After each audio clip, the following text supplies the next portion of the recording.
when it came to the bubble, for some strange reason, that record, which, again, to go back, one of the other things I've always liked about Regurgitator is that they've recorded and worked outside of the normal kind of studio scenario. And partially that's to, from my comprehension of it, is to get outside the comfort zone, to kind of put themselves in situations where it's not, where, you know, they feel challenged as well creatively to record. And obviously the first one was done in a studio outside of Bangkok in the jungle. The second one was done in this rundown warehouse where it literally was pulled down 2 weeks after it was finished, where they just took in all this gear, you know, got money at the label, bought all this gear, took it in there and just did it in really shitty conditions. And it's funny, sorry, I know I'm going to keep segueing all over the place because I just can't help myself. But we just got the vinyl kind of remastered, managed to find like a DAT from the original master from Warner. And we just got the rights back to press it on vinyl ourselves. Yeah. And there was a test pressing done during the week. And Ben, I haven't heard it, but Ben got concerned that one side was just a little brighter than the other side, and you know, what's going on. And I listened to the master CD and went, oh yeah, I can hear what he's talking. I think I can hear what he's talking about. And then I put on a CD copy that Warner had pressed, and I went, oh my God, same thing's there. So I got on the phone and called Magoo and said, hey, can you remember when you mixed Unit? He goes, what are you talking about? It's like 15 years ago. It's like, did you intentionally kind of mix the right side to be slightly kind of brighter so you get, you know, so it does some weird kind of stereo effect? Or he goes, no man, it was mixed on a shitty $5,000 desk. It is what it is. And it's obviously taken 15 years for someone to actually hear it, because no one really sits there with it pans to left and right to really listen to it. Yeah. I was like, yeah, I thought that's what he was going to say. So, I mean, yeah, again, just to illustrate, those records were recorded in kind of crappy conditions anyway. So it's always about getting outside the comfort zone. Art was done kind of in a comfort zone in a beach house.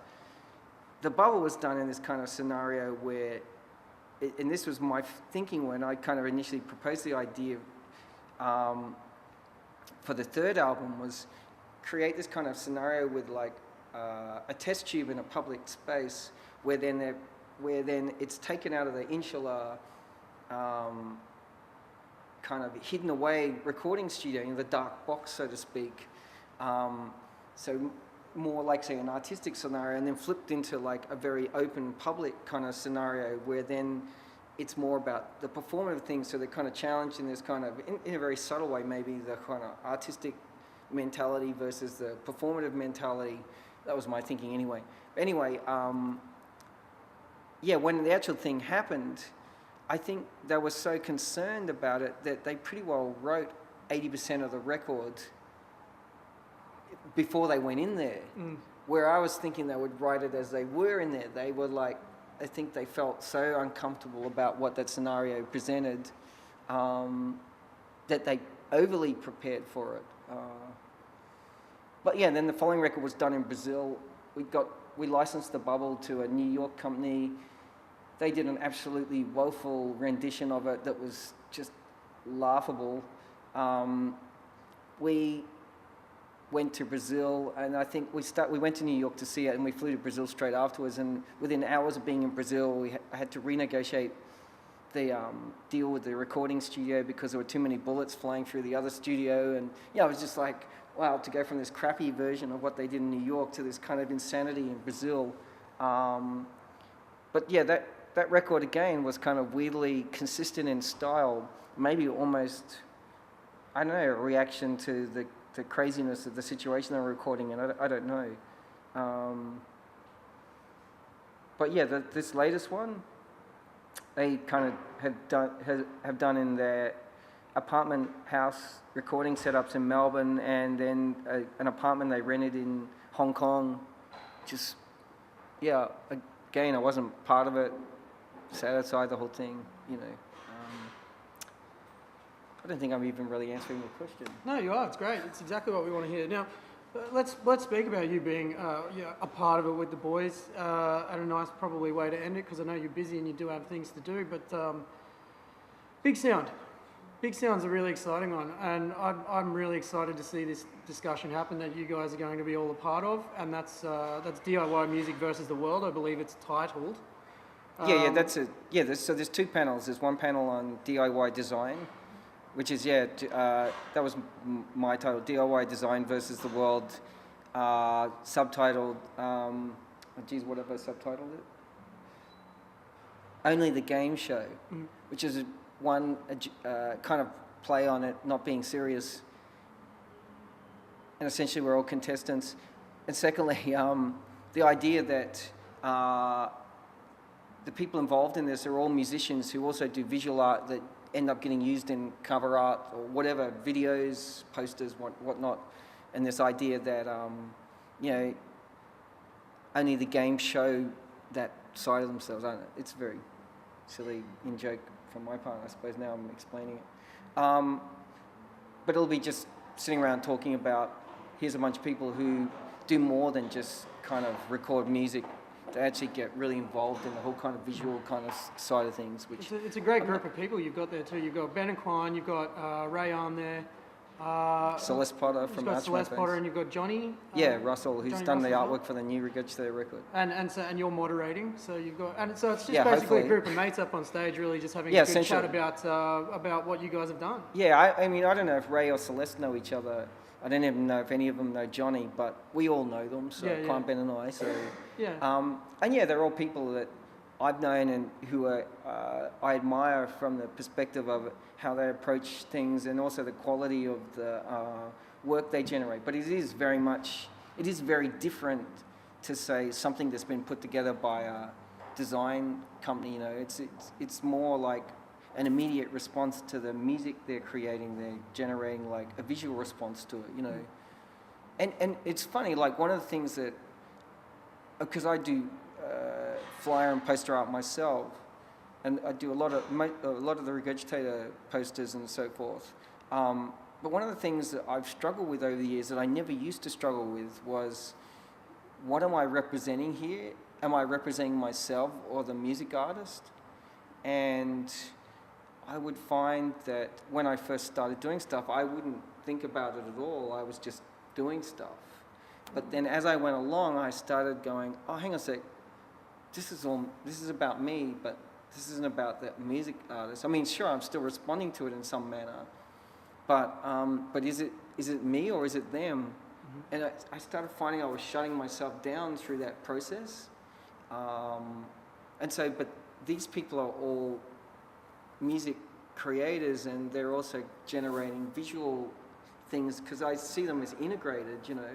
I have a Jamie Reid quote to use in this panel, but sorry, I can't remember it word for word off the top of my head. But keep it for the panel.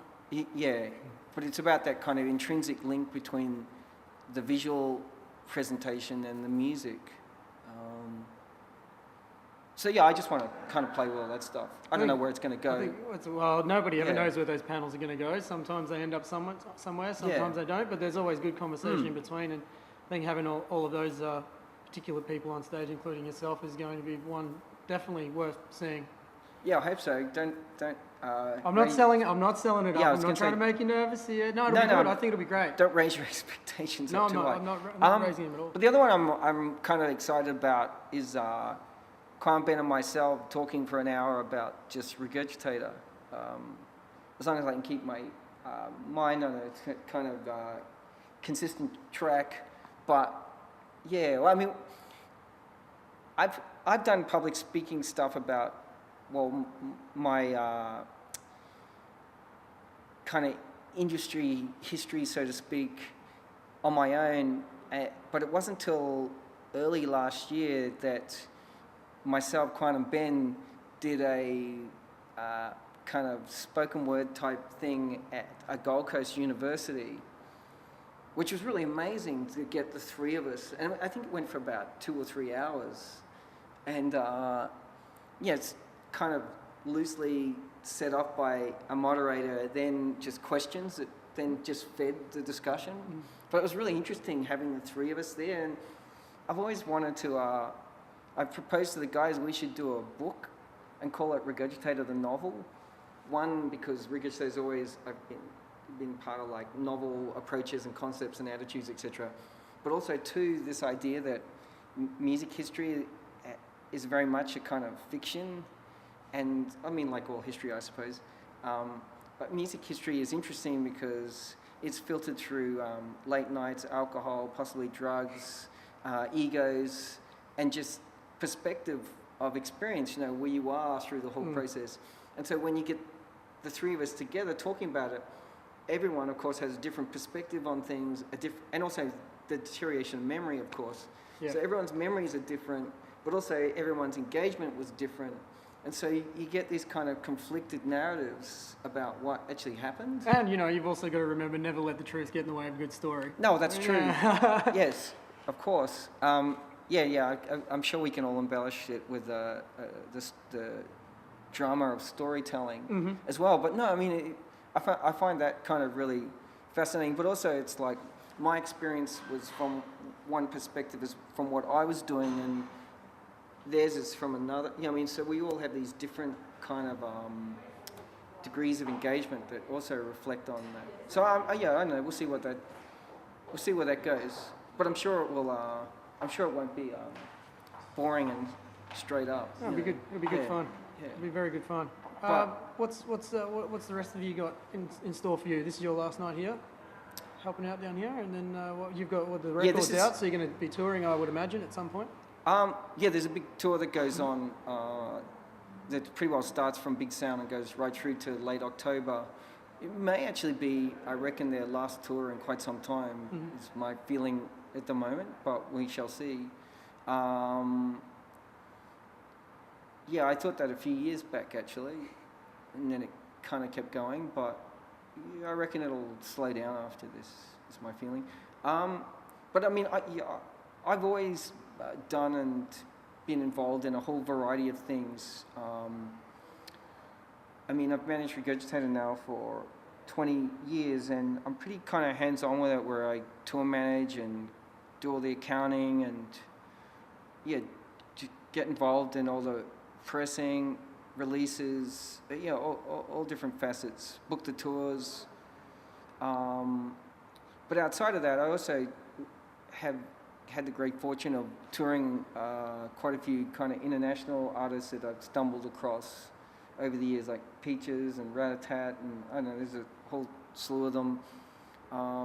I've worked with the Queensland Art Gallery doing their Up Late series for about 6 years now, and there's another series starting in November, December called around this California Design Exhibition that starts off with The Break and has songs, two Brisbane artists, Bandito Folk and Velociraptor, Sunny and the Sunsets from San Francisco, Courtney Barnett from here, who was also involved in this series, and finishes with Gareth Lydiard doing a solo thing.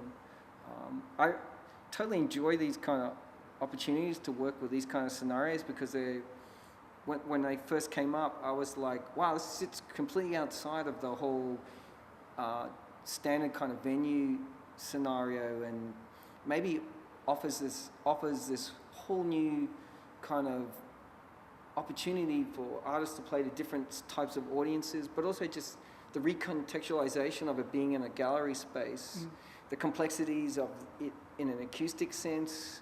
I know, I find all these things kind of fascinating, and then just watching the type of people who come to them, it's really quite varied, and you get kind of an interesting array of responses. But I feel like this is a really unique opportunity, and it's something that, because I have such a vast taste and interest in music, it's something that I really feel a strong kind of attachment to.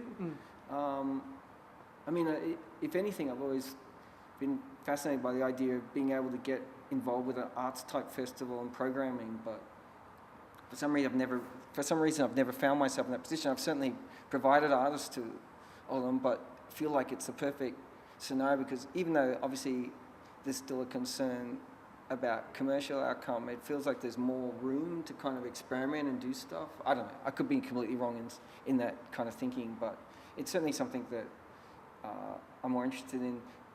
I also recently just had an exhibition of flyer and poster art at the State Library in Brisbane as part of their Queensland Music History exhibition, where they gave me this kind of 7-metre long glass box to fill up and sat there for a month.